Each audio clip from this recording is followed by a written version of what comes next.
to show you the initial results that we get for a collaboration that we get with the Catalan Office of Climate Change of Catalonia. So we are working in collaboration with them to generate the carbon budget for Catalonia. Okay. So this is a bit the context of the presentation. Of course, this open source energy system models is PyMedes. Now, today, I'm joined by Jordi, but I also want to acknowledge the other co-authors of this presentation, who are Enric Alcover and Paul Guardia. They really deserve credit because they've put a ton of effort into the results that I will present today. So, yeah. And well, just to mention that Enric is going to pursue a PhD in our team soon, hopefully. So yeah, these are the contents I already explained. So first, a small presentation of Medeas. Then I will make a short list of the impact that Medeas is having, both in academia and also for policy advice. Then I will go a bit deeper into the PyMedeas CAT project. You understand, so PyMedeas for Catalonia, and the net zero pathway scenario that we developed for them. And then I will make some conclusions. It's going backwards and forwards. So I'm making a spoiler of my presentation. So yeah, I'm sure you already know what integrated assessment models are. So PyMedeas is an integrated assessment model. So the idea behind integrated assessment model is to study socio-ecological systems in a holistic way. So taking into account as many dimensions of socioeconomic systems as possible. So energy, economy, climate, environment, all these dimensions there. Heavily used by the IPCC to generate socioeconomic scenarios and pathways. And although they are not intended for, this must be clear, they are not intended for prediction purposes, but to assess different scenario options. And they are used to advise policymakers. So, as mentioned by Ilaria, this model was developed for the Medeas project, which started in 2016 and lasted 4 years, from January to December 2019. It has a budget of 3.7 million euros and a consortium made up of 11 partners from EU countries and the UK. So, yes, at the time of the project, I would have said 9 EU countries, but I guess we already know. So the outcome of the Medeas project was actually PyMedeas, and at that time we didn't give it a version name, but right now what I'm presenting are the results for the second version of PyMedeas. So from the end of the project, we've been working hard on it and making lots of improvements. So this is why we're getting the result that we'll be presenting today. It's been a long, it's very sensitive. I'm not sure I'm going to be able to do this. Can you use the keyboard? Yes. So yeah, it's the model is built using the system dynamics approach. So it's basically stocks, flows, and feedback loops. I'm not sure if you're familiar with this, but anyway, it's like flows are rates, which are derivatives, and then stocks are variables that accumulate. So these are integrals, and then you have feedback loops with bring back the effects of some variable to another variable, and so on. So the Medeas model has 7 modules. This has changed from the original version. It has the economy, society, environment, materials, energy, transport, and climate models. And there are fluxes of information between all modules. So how it works, it's a demand-driven model. So it's the outcomes of the model depend on the demand or the economic output that you ask it to produce. The economic output generates an energy demand and also a materials demand. And then when you burn fossil fuels, obviously you produce emissions that heat the atmosphere and so on. So, and then we also produce other indicators, social indicators, very few of them, don't get too excited for now, but you will see later that we are working on that. Also environmental indicators, it calculates land use, so you increase renewables, you increase the land occupation, and so on. This is a fancy representation of the model. So all these dots represent variables of the model. The colors represent the module the variable belongs to, and the size of the node represents the number of times this variable is used within the model. So what we can see here is that the model has big energy, the energy system is well represented, followed possibly by economy and climate also. And then the other modules are less well represented. But the model, this also shows that the model is quite big. It has 3 geographical scales. So we have a global model to simulate the behavior of the world. Then we have a regional model which can be adapted to simulate different regions. For instance, the U in this case for the MEDEAS project, but it can also be used to simulate the United States or even a country. And then we have the country model. They are nested in one way. So this means that to run the country model, you need to run the regional model and the global model because they feed information to the country model. The boundary conditions come from the larger regions. The economy is represented with an input-output model, which describes the economy in 14 economic sectors plus households. And the sectors are those of the YLD database, although we aggregated them in 14 sectors. So these are the 35 sectors from YLD, and we aggregated them in 14 sectors for several reasons, including performance and to reduce uncertainty also. The model includes 5 energy carriers, which are also aggregations from the energy goods from the YLD. We use solids, liquids, gases, electricity, and heat. And then the main outputs of the model, as you see, are the economic output, energy, materials, demand and supply, greenhouse gas emissions, climate change impacts, and many others. And social indicators, environmental indicators, and so on. But if I have to choose the main differentiating features from BioMEDEAS, I would say these are the main 3.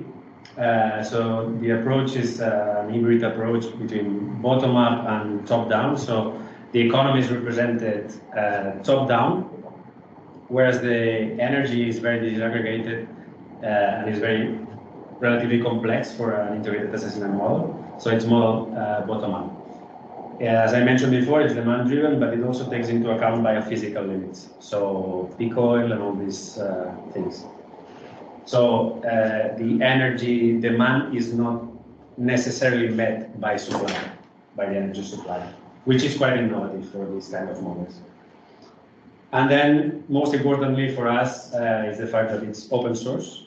And well, it's written in Python, which is less relevant, but it's an open source model.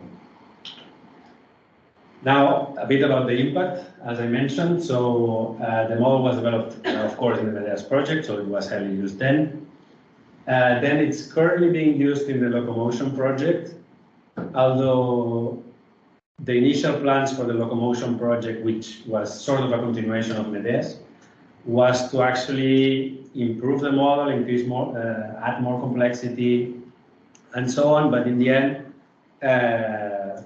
plans changed, and they changed quite a bit the philosophy of the model, so it became a separate thing, and so much so that they call it William, so it's not called MEDES anymore. Within limits integrated assessment model, that's what William stands for, if you are curious. Then we are, so the subject of this presentation is actually to show you the results of the third point, so the PyMEDES CAT project, in which we are collaborating with the Catalan Office of Climate Change to develop this carbon budget. So we are using it not only in academia, but also for policy advice in this case. Then this is maybe the project that you should be looking at from a point of view as a social scientist, because in the To Be project, which just started, our team is also participating in this project. Not me precisely, but Jordi, the head of the team, is participating. And the idea is to generate indicators of well-being beyond GDP. So very summarized. So yeah, towards the motto is towards a sustainable well-being economy. Then it also has been included in two recently submitted European project proposals from the Horizon Europe calls. One is related to post-growth scenarios, and the other one is for the decarbonization of the industrial sector. And then it's also being used in 3 PhDs and several MSCs. So now focusing on the topic of this presentation, sorry for the long introduction. So as I mentioned, we're collaborating with the Catalan Office of Climate Change to elaborate the carbon budget for Catalonia. And our tasks basically correspond to these 3 points. So we started by adapting the model to parameterizing the model for Catalonia. That was the first step. Then we developed a scenario which took several of the main hypotheses from this Pro and CAT scenario, which is designed by the Catalan Energy Institute. Sorry. And then using this scenario, we ran simulations with the Catalan model, and then provide policy recommendations. So these are the main 3 steps of this project. We are currently at the second step, so we are starting. So the results that I'm going to present were submitted yesterday, so they're very fresh. And actually, the ProEnCAT scenario, we had the data before because we are in contact with the Catalan Energy Agency, were released on Monday. So really everything that I'm presenting here is really very fresh. If I was presenting this in Barcelona, it wouldn't be worth presenting the Catalan energy context, but I think here it's worth taking a couple of minutes. So the Catalan economy has a big tertiary and industrial sectors, which take up like more than 90% of the GDA. And then you have construction and agriculture, which are much smaller. The primary energy consumption from Catalonia, well, you have the figure there if you are into these things. But the point here is that it was 70% from fossil fuels, 25% from nuclear, and the rest, so 5%, renewables. So you get the idea that we have a ton of work ahead of us if we want to decarbonize our economy. Now, it's a region with a high energy consumption density per square kilometer. If Catalonia was a country, it would be in the 4th position in terms of energy consumption per square kilometer. This is for several reasons, one including the population density, but also because it has a strong industrial sector. Most strikingly, the energy dependency, I mean, I'm sure we are not the only ones, but is huge. So 94% of our energy is imported from elsewhere, which puts us in a in a complex situation in recent contexts. And in terms of emissions, we produce 16% of the emissions from Spain. This fancy graph, which was produced by Paul, one of the co-authors of this presentation, shows actually the flow of energy through the energy system from primary sources to final use. So this is the energy that enters the system, and this is the energy that gets used by the economy. Okay, in the middle you have transformation, you have losses, you have the losses here, and you have transformations, for instance, from gas to electricity and so on. So here are the fluxes of information. But what I want to show with this slide is that here we have oil, which is imported, gas, and uranium. So renewable energy sources are down here. This was data from 2000. Later on, I will show you what result in 2015. Now, as I mentioned, we are using the ProMCAT scenario as a reference scenario for our own net zero pathway scenario. As I mentioned, it was published on Monday by the Catalan Energy Agency. And the main hypothesis of this, I must say, it's a normative scenario, so it complies with European, Spanish, and the Catalan climate change law. So net zero emissions by 2050, electrification of the economy, so the energy, electricity demand should be multiplied by 2.3 by 2050. All sources of energy should be renewable. Also, of course, we have an interest to reduce energy dependency. Minimizing soil occupation, so not destroy our landscape by implementations. And then this is potentially the most difficult hypothesis, which assumes that the final energy consumption will be reduced by more than 30%, is huge, through energy efficiency gains, and 40% reduction of the primary energy consumption.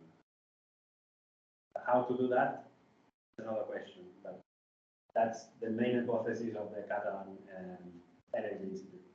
And then, of course, since the model used to design the ProMCAT is an energy model, energy and emissions model only, we had to add additional hypotheses because we have different modules and so on. Not only energy, and that's what I'm going to show you results comparing those obtained with the ProMCAT and those obtained with our model. So it's important to know that ProMCAT is an energy model, so the rest, all these fluxes that come from the other models are boundary conditions for the model used in the ProMCAT. Whereas for us, we're simulating, for instance, the economic and energy demand dynamically. So yeah, that's the main difference between the two approaches. Now, looking to the results already is the interesting part. So these are already the results. With the dashed line, you get the projections obtained with the model, and then with the continuous line, you get the historical data. And here we show the evolution of the GDP, which is output of the model.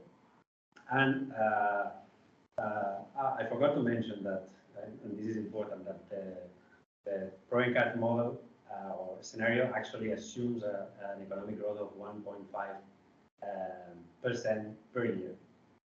So it's a moderate, depending on how you look at it, from which perspective. They call it moderate growth rate. Well, depending on the perspective, So this is the actual GDP that we included, the model outputs with the NZP scenario. It grows.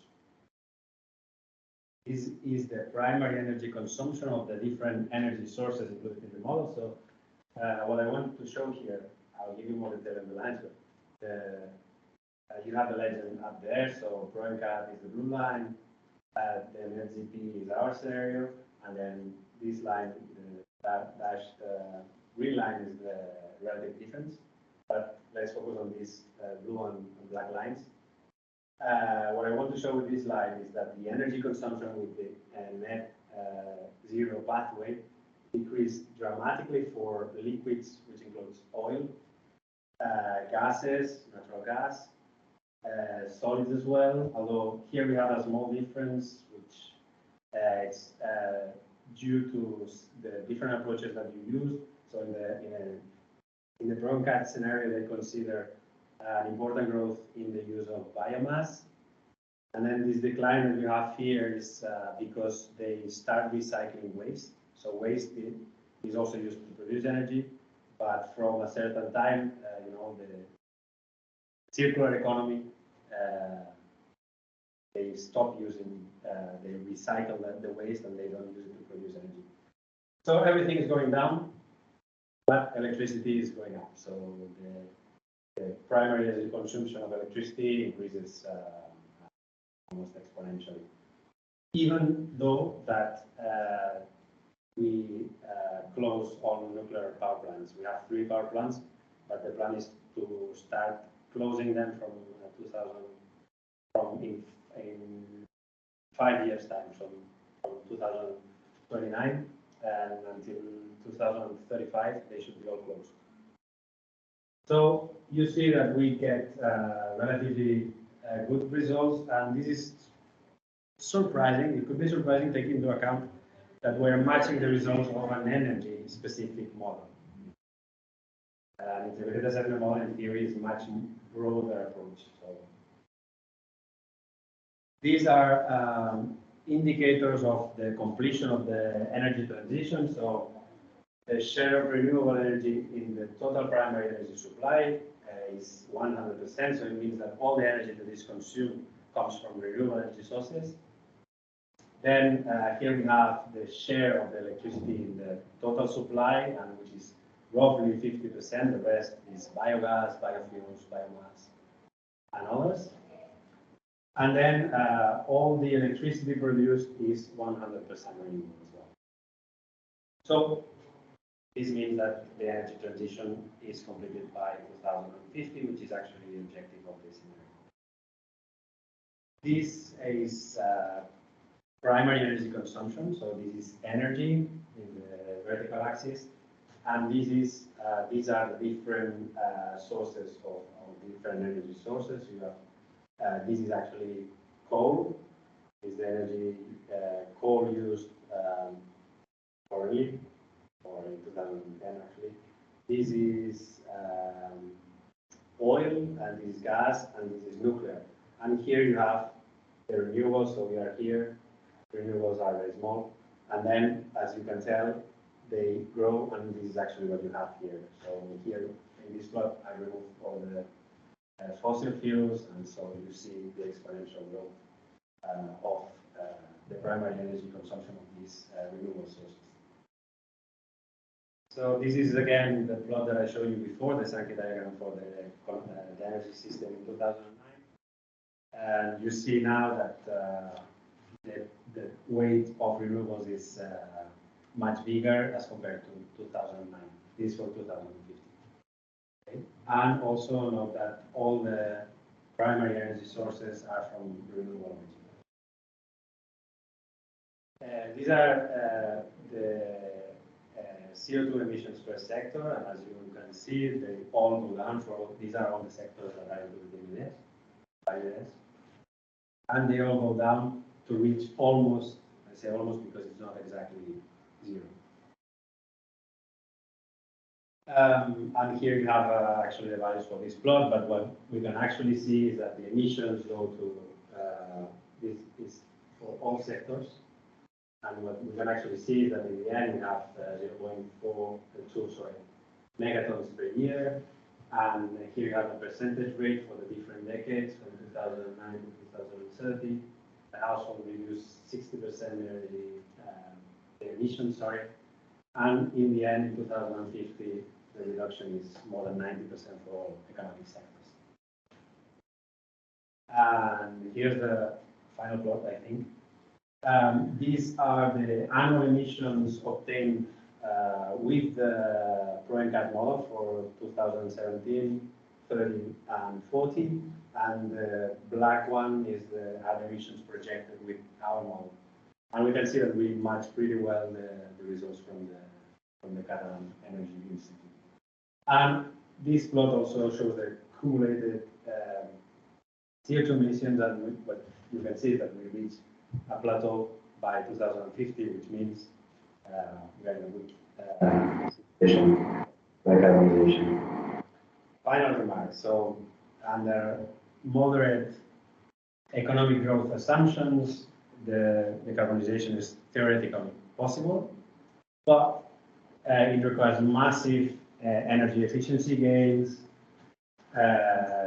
electrification, economic restructuring, which might or might not be possible. So we don't look into whether those assumptions are feasible.